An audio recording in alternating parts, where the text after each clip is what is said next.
اردو مضمون نویسی میں آج ہم مضمون لکھیں گے دریائی گھوڑے پر۔ دریائی گھوڑا۔ دریائی گھوڑا پانی اور خشکی دونوں جگہوں پر رہ سکتا ہے۔ زیادہ تر افریقہ کے دریاؤں اور جھیلوں میں 5 تا 30 کے جھنڈ میں رہتا ہے۔ دن کی روشنی میں یہ ٹھنڈے مقام پر رہنا پسند کرتے ہیں،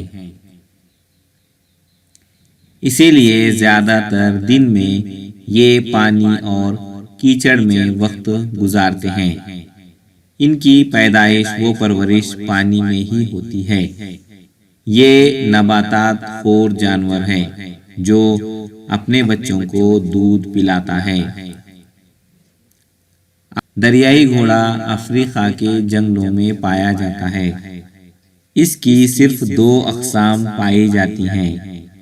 ہاتھی کے بعد دریائی گھوڑا جسامت کے اعتبار سے دوسرا بڑا جانور ہے۔ اس کا قد ہاتھی سے چھوٹا اور گینڈے سے بڑا ہوتا ہے۔ دریائی گھوڑے کو 4 لمبے دانت ہوتے ہیں۔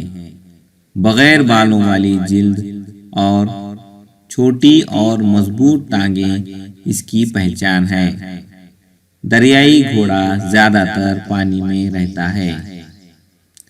شام کے وقت وہ پانی سے نکل کر گھاس چرتے ہیں۔ دریائی گھوڑا خشکی کا جانور نہیں ہے۔